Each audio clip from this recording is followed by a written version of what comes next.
दोस्तों नमस्कार। 4 PM गुजरात पर आप सभी का बहुत बहुत स्वागत है। मैं हूं आपका दोस्त मयूर जानी।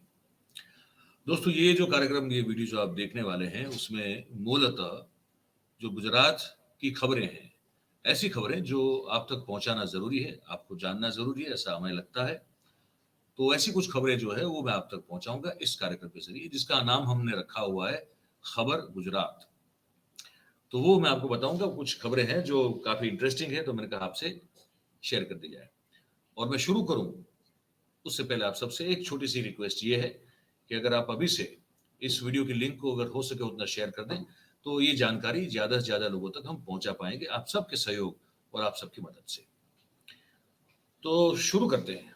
शुरू करने में सबसे मजेदार खबर हमारे सामने आ रही है, जो हमने बिल्कुल हमारे सामने रखी हुई यहाँ पे, वो ये है कि बाबू शाही जो है, अफसर शाही जो है हमारे गुजरात में, वो कुछ इस कदर और इस तरह वो कुछ अपने ही मद में चूर है कि अगर कोई एमएलए या मान लीजिए कि कोई सांसद भी हो गया, अगर वो भी उनको कॉल कर दे अफसरों को, तो उसकी मर्जी होगी तो उठाएंगे, अगर नहीं होगी तो नहीं उठाएंगे।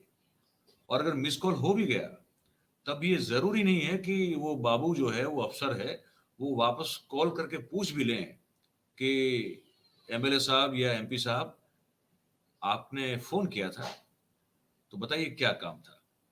ये भी नहीं कर रहे हैं। मतलब कुछ जनता के चुने हुए प्रतिनिधियों को गुजरात की ब्यूरोक्रेसी जो है वो कुछ नहीं समझती है। ये इसलिए साबित हो रहा है, अब मैं नहीं कह रहा हूं, ये इसका भावार्थ ये है, लेकिन इसलिए साबित हो रहा है कि मुख्यमंत्री जो गुजरात के हैं, भूपेंद्र पटेल साहब, उन्होंने सरकार के तमाम अफसरों को और कर्मचारियों को लिखित रूप से ये भेजा है, एक आदेश भेजा है। आप मान सकते हैं, पर ये हुआ है। लिखित रूप से एक आदेश भेजा है कि सांसदों को और विधायकों को अगर आप उनके द्वारा किए गए फोन का जवाब नहीं देंगे तो ये कैसे चलेगा, क्योंकि वो जनता के प्रतिनिधि हैं। ठीक है।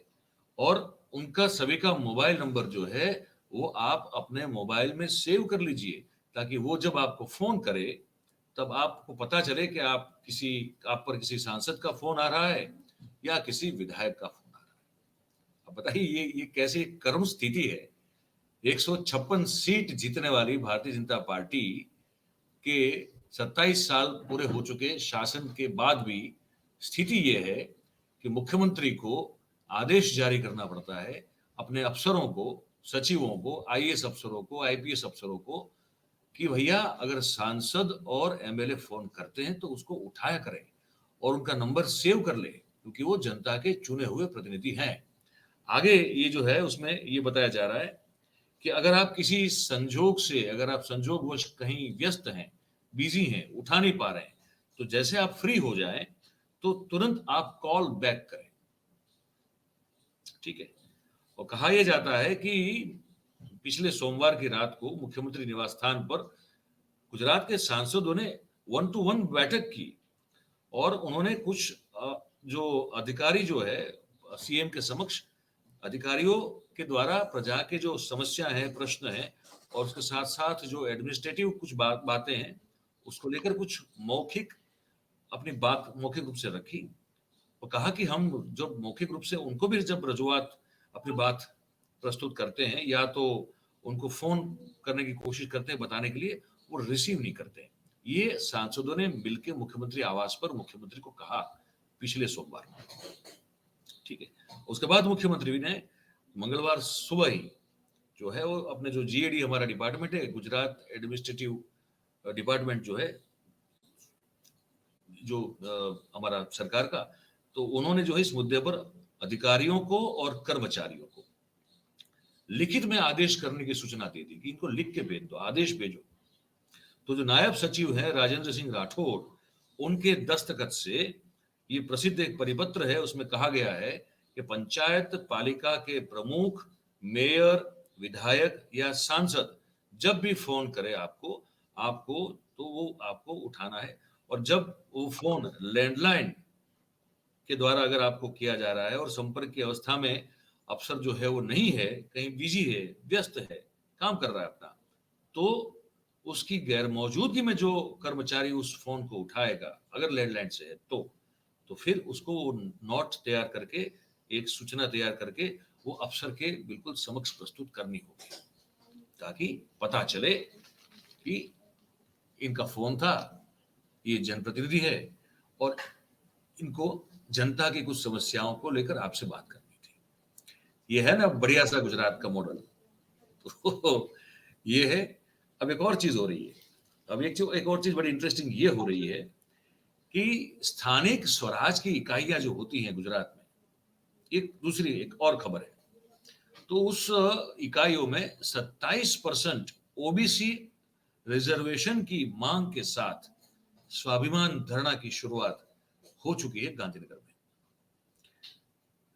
शेड्यूल कास्ट और शेड्यूल ट्राइब समेत समुदाय के हकों के लिए एक महापंचायत को बुलाया जाएगा। अब ये कह रहे हैं कि भाई कुल जो तादाद है गुजरात में, आप जो 6.5 करोड़ अगर कह रहे हैं या 7 करोड़ कह रहे हैं, क्योंकि सेंसस तो उसके बाद हुआ नहीं है, तो अब जो सेंसस होगा तब पता चलेगा कि कितनी एक्चुअल हमारी पॉपुलेशन है, लेकिन 6.5-7 करोड़ पकड़ के चल रहे हैं। तो उनमें से 82% जो पॉपुलेशन है वो ओबीसी एससी एसटी है, और उनके लिए सिर्फ आप 166 करोड़ का आवंटन करते हो, और 18% जिसकी तादाद है, पॉपुलेशन है, उनके लिए आप सिर्फ 500 और सिर्फ 18% के लिए 500 करोड़ रुपया आप जो है आवंटित करते हो। तो ये भेदभाव कैसे चलेगा, ये सवाल है। और कांग्रेस ने इस मुद्दे को उठाया है।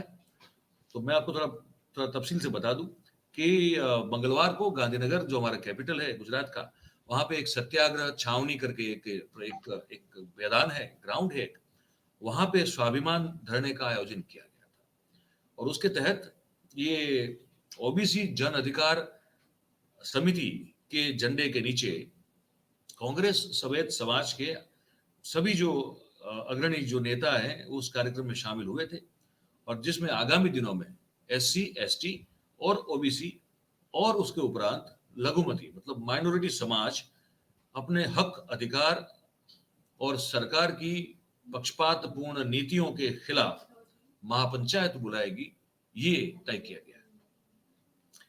तो इस कार्यक्रम में ये भी बताया गया कि जैसे मैंने कहा कि 82% तो हमारी पॉपुलेशन है, और आप इतना कम हमको जो है बजट देते हो, और जिनकी 18% है उनको इतना ज्यादा देते हो, तो ये तो पक्षपात है, ये कैसे चलेगा। ठीक है। बताया गया कि गुजरात में 7120 ग्राम पंचायतें, 75 नगर पालिका, 2 जिला पंचायतें, 20 तालुका पंचायत ऐसी हैं जहां पे चुनाव नहीं हो सका है, वहां सरकार के द्वारा सीधा शासन चल रहा है। तो ये समिति ने मांग की है कि सरकार जो है वो जवेरी आयोग, हमारा इसका एक रिपोर्ट था, उस रिपोर्ट को प्रसिद्ध करें, और तमाम स्थानिक स्वराज की जो संस्थाएं हैं उसमें ओबीसी समाज को 27% रिजर्वेशन दे, और इसके उपरांत जाति आधारित जनगणना वो भी होनी चाहिए, उसकी भी मांग जो है कल ये धरने में कर दी गई है। और बजट में ओबीसी समाज के लिए ज्यादा एक बजट जो है आवंटित किया जाए, उसकी बात भी रखी गई है। और एसटी एससी समाज और लघुमती समाज के लिए भी कुछ और से रिजर्वेशन होना चाहिए, उस तरह की मांग भी उसमें की गई है। और कहा गया है कि सरकार ने जो 9 निगम बनाए हैं उनमें से 8 निगमों में 82% जितनी पॉपुलेशन वाले एससी एसटी लघुमती समाज के उत्कर्ष के लिए प्रतिवर्ष सिर्फ 166 करोड़ रुपया ही आवंटित किया जाता है। ये नहीं चलेगा, आपको इसको बढ़ाना पड़ेगा। तो ये सब लेकर जो है अब लघुमती समाज के साथ लेते हुए ओबीसी एससी एसटी समुदाय के नेताओं ने कांग्रेस के साथ मिलकर अब इस चीज का जो है वो बिगुल बजाया है। अब देखते हैं वो जो फिर महापंचायत मिलेगी तो अब क्या होगा, क्योंकि देखिए राजनीति अब आगे और गर्म ही होने वाली है, उसमें कुछ ठंडा आपको देखने को नहीं मिलेगा। अब एक और आपको बता दें, छोटी सी एक और खबर है पर बड़ी महत्वपूर्ण खबर हमको लगती है। वो ये है कि अहमदाबाद में प्रति minute average, on an average, एक अकस्मात पर मिनट हो रहा है। कि पिछले 7 महीने में 15,000 से ज्यादा अकस्मात एक्सीडेंट हुए हैं अहमदाबाद शहर में, और शाम के 7 से 9 बजे के बीच में ये जो अकस्मात होने का जो रेशियो है वो सबसे ज्यादा है, ठीक है। और रात्रि के 12 बजे के बाद जो रोड पर एक्सीडेंट होते हैं उस केसेस में 47% की बढ़ोतरी हुई है। और पिछले साल के मुकाबले एक्सीडेंट जो है अहमदाबाद शहर में उसकी बढ़ोतरी 12% हुई है। ये बड़ी चिंताजनक बात है। और एक और खबर है, खबर ये है कि हमारा जो ये गुजरात ऊर्जा निगम है ना, जो गुजरात विद्युत बोर्ड कह सकते हैं इसको, जिसको GUVNL कहते हैं, ठीक है। तो उसको एक टारगेट दिया गया था। टारगेट ये था कि आपको जो बिन परंपरागत रूप से जो ऊर्जा पैदा की जाती है, जिसमें सौर ऊर्जा भी होती है और विंड एनर्जी पवन ऊर्जा भी होती है, तो वो उससे पैदा हुई बिजली को खरीदने का भी एक मापदंड निश्चित किया गया था। तो वो मापदंड पे खरा उतरने से गुजरात सरकार जो है उसका ये निगम है, ये एकम है गुजरात विद्युत बोर्ड, वो विफल रहा है। बताया जा रहा है कि प्रदूषण रहित बिजली की खरीदी 1 से 3% कम करके प्रदूषण को फैलाने वाली महंगी बिजली जो है वो खरीदी गई है। तो भाइयों बहनों माताओं देवियों और सभी दर्शक मित्रों, ये गुजरात के हालात हैं। ये आप जिसको मॉडल समझे, ये समझे, वो समझे, जो भी समझे, जहां मुख्यमंत्री को परिपत्र जारी करना पड़ता है अपने अफसरों के लिए कि आपको चुने हुए प्रतिनिधियों के फोन को उठाना पड़ेगा, और नहीं उठा पाते हैं तो फिर आपको वापस कॉल बैक करना पड़ेगा। ये परिपत्र करके आदेश के तौर पर ये बताना पड़ रहा है, ये अफसरों के माथे पे थोपना पड़ रहा है, ये स्थिति है। और दूसरी बात ये है कि अकस्मात बढ़ रहे हैं हमारे यहाँ बहुत बढ़िया तरीके से, और साथ में जो प्रदूषण रहित बिजली है उसको खरीदने में हमारे ऊर्जा विभाग को कुछ खास ज्यादा रुचि नहीं दिखाई देती है। तो ये कुछ खबरें थी, हमने कहा आपको दिखा दें, आपको बता दें, आपसे शेयर कर दें। तो ये हमने कर दी। और इसके बाद हम आपसे हमेशा जो कहते हैं वो आज भी कह रहे हैं कि बात अगर आपको हमारी अच्छी और सच्ची लगती हो तो इस वीडियो को लाइक करें, शेयर करें, और हो सके उतना सब्सक्राइब कर लीजिए, अपने आसपास के लोगों को करवा लीजिए। और आप जो भी सोचते हैं इस खबर के बारे में वो हमारे कमेंट बॉक्स में जरूर से नीचे लिख के हमको बताइएगा। आप सबका बहुत बहुत धन्यवाद करते हैं क्योंकि आप सब हमारे साथ इस कार्यक्रम में जुड़े हैं। Thank you very much. नमस्कार।